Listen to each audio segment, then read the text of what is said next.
Hi viewers, welcome back to my channel. আজকে আপনাদের জন্য নতুন আরও একটি রেসিপি নিয়ে এসেছি। আর আমি আজকে আপনাদের সাথে একটি ইতালিয়ান ডেজার্ট রেসিপি শেয়ার করতে যাচ্ছি, প্যানাকোটা। এই প্যানাকোটাটা দেখতে যেমন সুন্দর, খেতেও কিন্তু তেমনই মজা। বাসায় যে কোনো পার্টিতে স্পেশাল ডেজার্ট হিসেবে এই প্যানাকোটাটি তৈরি করে সার্ভ করতে পারেন। প্যানাকোটাটা কিন্তু খেতে খুবই মজা, এর কারণ এই প্যানাকোটাটা কিন্তু খুবই সফট হয় এবং মুখে দিলেই মিশে যায় এরকম। আর আমি আজকে আপনাদের সাথে বেসিক এবং ম্যাঙ্গো এই দুইটার কম্বিনেশনে প্যানাকোটাটা তৈরি করব। আর এই প্যানাকোটাটি আপনারা যে কোনো ধরনের ফ্রুটস, চকলেট, কফি দিয়ে তৈরি করতে পারেন। চলুন তাহলে ভিউয়ার্স শুরু করা যাক। প্রথমেই আমি বেসিক প্যানাকোটাটা তৈরি করব। আর এর জন্য একটা পাতিলে 1.5 কাপ পরিমাণ জাল করা গরুর দুধ নিয়েছি। এখন আমি এর সাথে দিয়ে দিচ্ছি 2 টেবিল চামচ পরিমাণ পাউডার মিল্ক। আপনারা যদি ক্রিম ইউজ করেন সেক্ষেত্রে পাউডার মিল্ক না দিলেও পারেন, অপশনাল। কিন্তু আমি এখানে ক্রিমটাও ইউজ করব, পাউডার মিল্কটাও দিব একটু টেস্ট বাড়ানোর জন্য। আর এখানে দিয়ে দিচ্ছি কনডেন্সড মিল্ক 1/4 কাপ। আপনারা চাইলে কনডেন্সড মিল্কের পরিবর্তে সুগারও ইউজ করতে পারেন। আর দিয়ে দিচ্ছি লবণ 1/4 টিস্পুন, লবণটাও অপশনাল। আর এখন আমি এর সাথে দিয়ে দিচ্ছি হেভি ক্রিম। এখানে আমি 1/2 কাপ পরিমাণ ক্রিম দিয়ে দিচ্ছি। এখন সব কিছু একসাথে ভালো করে একটা হ্যান্ড উইস্ক দিয়ে মিশিয়ে নিচ্ছি।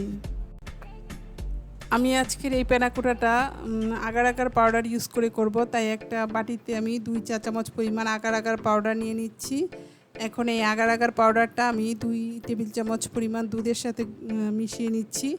আর আপনারা চাইলে পানির সাথে গুলিয়েও এটা অ্যাড করতে পারেন। এখন এই আগার আগারের মিক্সচারটা আমি পাতিলে যে দুধের মিক্সচারটা তৈরি করে রেখেছিলাম সেই দুধের মিক্সচারের মধ্যে এই আগার আগারের মিক্সচারটা ঢেলে দিব। এখন একটা হ্যান্ড উইস্ক দিয়ে ভালো করে মিশিয়ে এটাকে ভালো করে মিশিয়ে নিব। আপনারা চাইলে এখানে আগার আগারের পরিবর্তে জেলাটিনও ইউজ করতে পারেন, তবে সবসময় হালাল জেলাটিনটা পাওয়া যায় না, তাই এখানে আমি আগার আগার পাউডারটা ইউজ করেছি। আর এখানে 1/2 টিস্পুন ভ্যানিলা এসেন্সও অ্যাড করছি ফ্লেভারের জন্য। আপনারা চাইলে এটা অ্যাড নাও করতে পারেন, স্কিপ করতে পারেন। এখন চুলাটা অন করে দিয়ে এই দুধের মিক্সচারটাকে জাল করব এবং দুধের মিক্সচারটা জাল করে বলক তুলে নিয়ে আসব। যখন এটার মধ্যে কয়েকটা বলক চলে আসবে তখন আমি চুলাটা বন্ধ করে দিব এবং চুলাটা বন্ধ করে দিয়ে কিন্তু এই মিক্সচারটাকে সাথে সাথে যেই গ্লাসের মধ্যে প্যানাকোটাটা সেট করব সেই গ্লাসের মধ্যে এই মিক্সচারটা ঢেলে নিতে হবে। আমি এখানে 2টি গ্লাস নিয়েছি আর গ্লাস দুইটাকে মাফিন ট্রের উপরে একটু বাঁকা করে বসিয়েছি, কারণ প্যানাকোটাটা একটু বাঁকা করে আমি সেট করব, তাই এরকম বাঁকা করে বসিয়ে নিয়েছি। এখন সেই দুধের মিক্সচারটা আমি এখন গ্লাসের মধ্যে ঢেলে দিচ্ছি। আপনারা আপনাদের পছন্দ অনুযায়ী যে কোনো শেপে এই প্যানাকোটাটা সেট করতে পারেন। পাশাপাশি আমি আরেকটা ছোটো গ্লাসেও ঢেলে নিচ্ছি। আপনারা চাইলে এভাবেও প্যানাকোটাটা সেট করতে পারেন।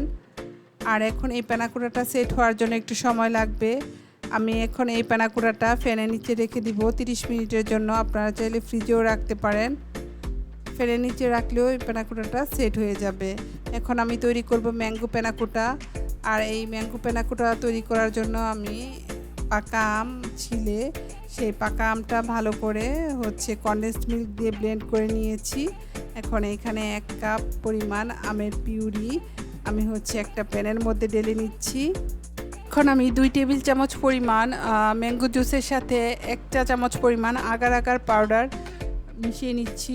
এই আগার আগারের মিক্সচারটা এখন আমি ঢেলে দিব প্যানের মধ্যে। যে আমের পিউরিটা রেখেছিলাম সেই আমের পিউরির মধ্যে এখন আগার আগারের মিক্সচারটা দিয়ে দিচ্ছি। এখন চুলাটা অন করে এই আমের মিক্সচারটাকে আমি জাল করব, আগের মতন করে জাল করে এটাকে বলক তুলে নিয়ে আসব। আর আপনারা যদি জেলাটিন ইউজ করেন সেক্ষেত্রে কিন্তু কোনোভাবেই বলক তোলা যাবে না, তাহলে কিন্তু এই প্যানাকোটাটা ভালো হবে না, শক্ত হয়ে যাবে। তাই এটাকে বেশি জাল করবেন না যদি জেলাটিন ইউজ করেন। আর এমনিতেও আগার আগার পাউডার ইউজ করলেও খুব বেশিক্ষণ জাল করা যাবে না, জাস্ট কয়েকটা বলক উঠলেই এটাকে নামিয়ে নিতে হবে। এখন আমার আগে যে প্যানাকোটাটা তৈরি করে রেখেছিলাম সেই প্যানাকোটাটা সুন্দরভাবে সেট হয়ে গিয়েছে। আধা ঘন্টার মধ্যেই এই প্যানাকোটাটা সুন্দরভাবে সেট হয়েছে। এখন আমি ম্যাঙ্গো প্যানাকোটাটা ঢেলে দিচ্ছি। আর এই ম্যাঙ্গো প্যানাকোটাটা ঢেলেও আমাকে সেট হওয়ার জন্য ওয়েট করতে হবে। 30 মিনিটের জন্য আমি আবার এই ম্যাঙ্গো প্যানা কোটাটাকেও সেট হওয়ার জন্য ফ্যানের নিচে রেখে দিব। আর এই প্যানা কোটাটা সেট হওয়ার পরে কিন্তু অবশ্যই আপনাকে ফ্রিজে রেখে ঠান্ডাভাবে এই প্যানা কোটাটা সার্ভ করতে হবে, তাহলে কিন্তু প্যানা কোটাটা খেতে খুবই মজা হয়। এখন আমার প্যানা কোটাটা সেট হয়ে গিয়েছে। 30 মিনিট পরে ম্যাঙ্গো প্যানা কোটাটাও সেট হয়ে গিয়েছে। এখন আমি এই প্যানা কোটাটাকে সার্ভ করব। আমি ভিউয়ার্স একটু দেখিয়ে দিচ্ছি যে প্যানা কোটাটা কি সুন্দর সেট হয়ে গিয়েছে। এখন এই প্যানা কোটাটাকে আমি সার্ভ করব, তাই একটু গার্নিশ করে নিচ্ছি, তাই এর উপরে কিছু আমের টুকরো দিয়ে দিচ্ছি। তৈরি হয়ে গিয়েছে আমার এই ম্যাঙ্গো প্যানা কোটা। আর এই প্যানা কোটাটা কিন্তু দেখতে যেমন সুন্দর, খেতেও কিন্তু ভিউয়ার্স খুবই মজা। আর বাসায় যে কোনো পার্টিতে এই ডেজার্টটা তৈরি করলে সবাই পছন্দ করবে।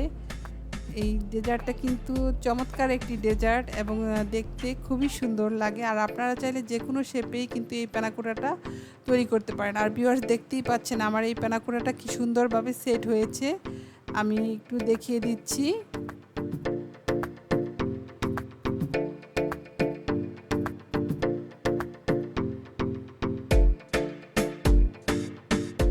ভিউয়ার্স, আশা করি আমার আজকের এই প্যানা কোটার ভিডিওটি আপনাদের ভালো লেগেছে।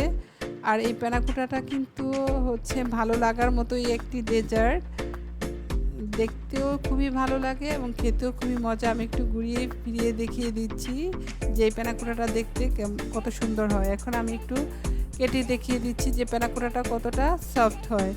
এই দেখতেই পাচ্ছেন ভিউয়ার্স, খুবই সফট হয়েছে এবং এটা মুখে দিলেই মিশে যাবে এরকম।